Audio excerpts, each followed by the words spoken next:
Hello friends, today tech topic black level, inline level elements గురించి తెలుసుకుందాం. ఇప్పుడు నేను VS Code ఎడిటర్ని ఆల్రెడీ ఓపెన్ చేశాను. ఇందులో ఒక వెబ్ పేజ్ని క్రియేట్ చేస్తున్నాను. దీనికి నేను black.html అనే పేజ్ పేరు పెడుతున్నాను. Just enter, automatically done save. ఇప్పుడు బేసిక్ సింటాక్స్ రాస్తున్నాను. టైటిల్ ఇద్దాం,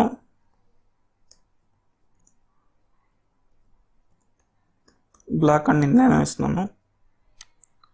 ఇప్పుడు మనం HTMLలో ఫస్ట్ బ్లాక్ లెవెల్ ఎలిమెంట్స్ అంటే ఏంటో తెలుసుకుందాం.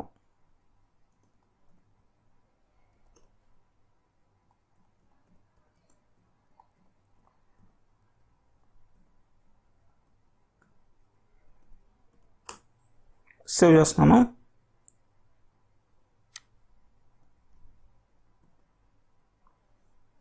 ఇప్పుడు లైవ్ ప్రివ్యూ ఓపెన్ చేస్తున్నాను.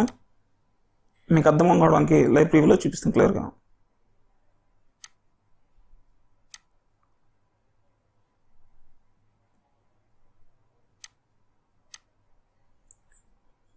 ఇప్పుడు నేను ఒక హెడ్డింగ్ రాస్తున్నాను ఫ్రెండ్స్, జస్ట్ H1. ఇప్పుడు నేను ఒక హెడ్డింగ్ రాస్తున్నాను, టుడే టెక్ టాపిక్.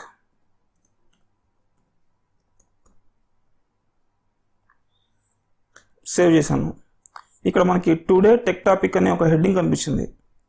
ఇంకొక హెడ్డింగ్ రాస్తున్నాను సేమ్, సేవ్ చేసి చూస్తున్నాను.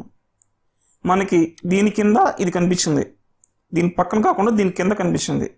ఎందుకు ఇలా కనిపించింది అంటే ఇది ఒక బ్లాక్ లెవెల్ ఎలిమెంట్.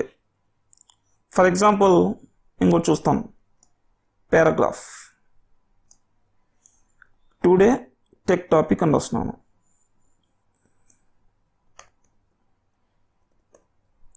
దీని పక్కన ఇంకో పారాగ్రాఫ్ రాస్తున్నాను, టుడే టెక్ టాపిక్.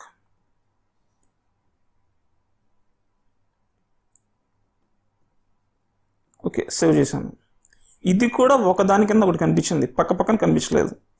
ఎందుకు ఇలా కనిపించింది అంటే ఇది కూడా ఒక బ్లాక్ లెవెల్ ఎలిమెంట్ కాబట్టి.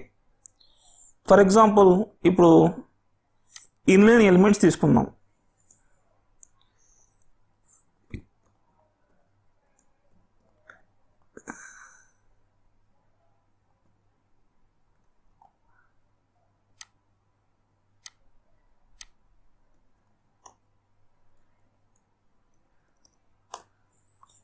ఇప్పుడు ఫర్ ఎగ్జాంపుల్ యాంకర్ ట్యాగ్ రాస్తున్నాను. ఇక్కడ నేను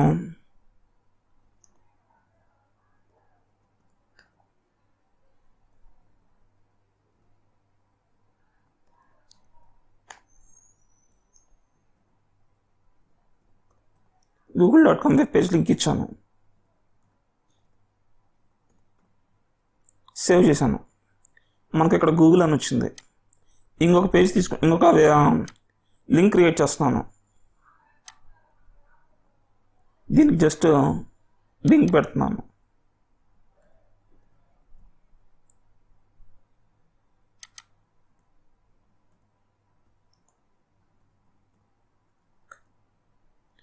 ఇది దీని పక్కన వచ్చింది, కానీ దీని కింద రావాలి, దీని పక్కన వచ్చింది. ఇలా ఎందుకు వచ్చింది అంటే ఇది ఒక ఇన్లైన్ లెవెల్ ఎలిమెంట్.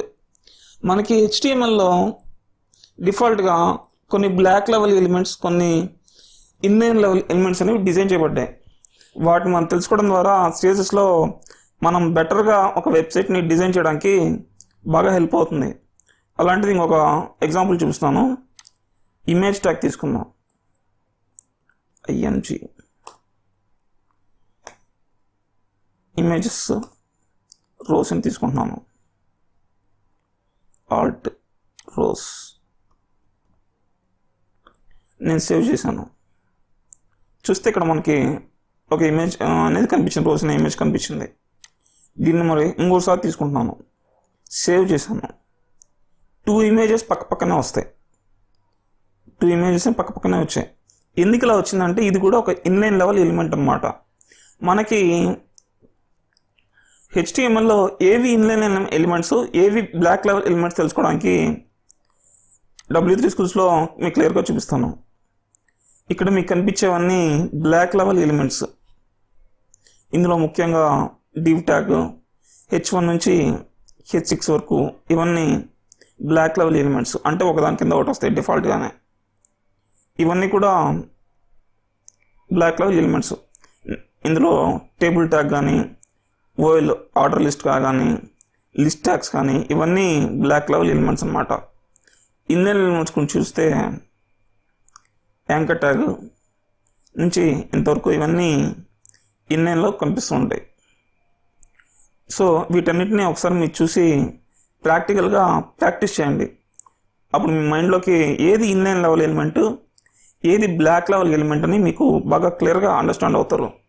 దీని ద్వారా మనకి CSSలో బెటర్గా ఒక వెబ్సైట్ని క్రియేట్ చేసుకోవడానికి మీకు బాగా హెల్ప్ అవుతుంది. Thank you friends, thank you for watching this video. ఈ వీడియో మీకు నచ్చితే మీ ఫ్రెండ్స్కి షేర్ చేయండి.